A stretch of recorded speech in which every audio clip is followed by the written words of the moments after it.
Good morning. Welcome to Coffee Talk. I'm Mark Bradberry. Why don't you grab a cup and join me this morning? Hey, you care for coffee?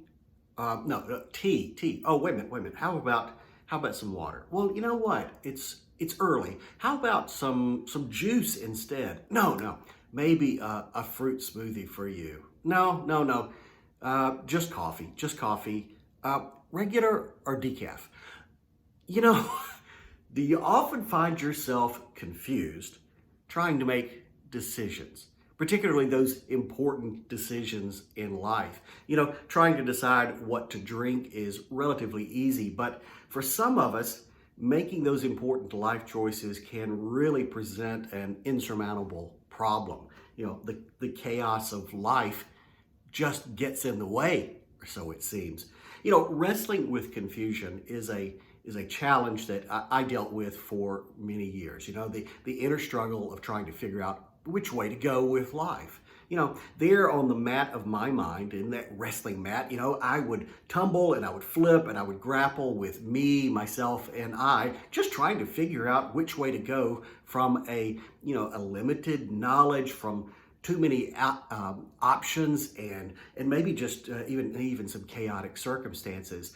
And as a result, I really often found myself tangled up. I didn't know which way to go. And it seemed that I would pin myself down in some series of complicated mental twists and emotional maneuvers, worrying over the possibilities and finding myself unable to make a choice.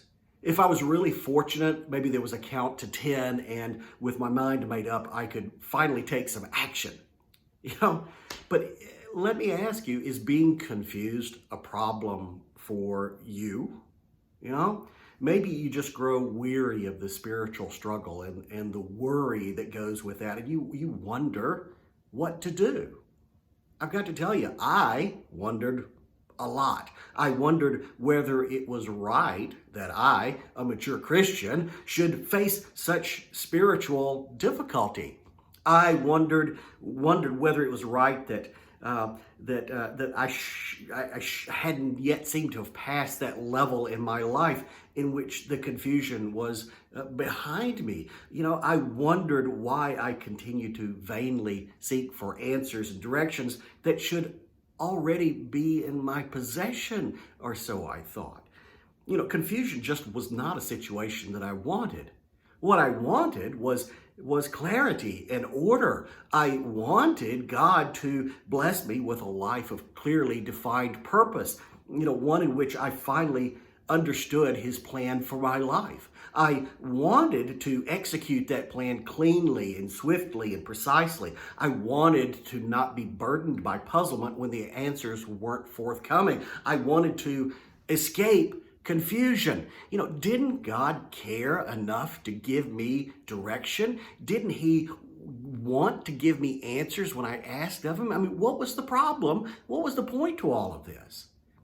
Well, Oswald Chambers, who's a great Bible teacher of the early 1900s, he said, well, you may know him from his book, My Utmost for His Highest, but he wrote these words, and I think it's very apt today. He said, there are times in spiritual life in which there is confusion, and it's not a way out to simply say that there ought not to be confusion.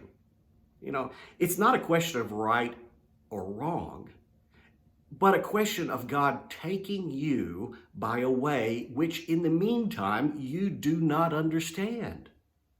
And it is only by going through the confusion that you will get at what God wants. Are you going through confusion? There may be many reasons why you might be confused, and here's one. Maybe there's something you need to learn. Perhaps, just perhaps, God is trying to teach you something. The circumstances surrounding our lives can certainly serve to influence and educate us.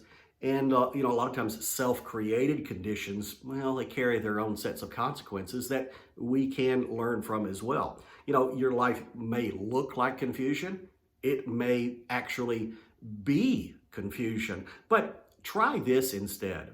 Instead of going on and on bemoaning your confusion, maybe you should pause to reflect on what's going on in your life. Maybe think about why it's happening and consider what it is you might need to change personally. You know, God is the author of peace, not of confusion. But God certainly will take your circumstances to teach you. So it's easier to learn if you pay attention. We all know that. Maybe it's time to stop getting yourself all tangled up on the mat of your mind and start taking responsibility for your actions and your choices and your beliefs. Slow down. Start looking. Maybe there's something you need to learn. And in the meantime, while you're at it, pick the coffee.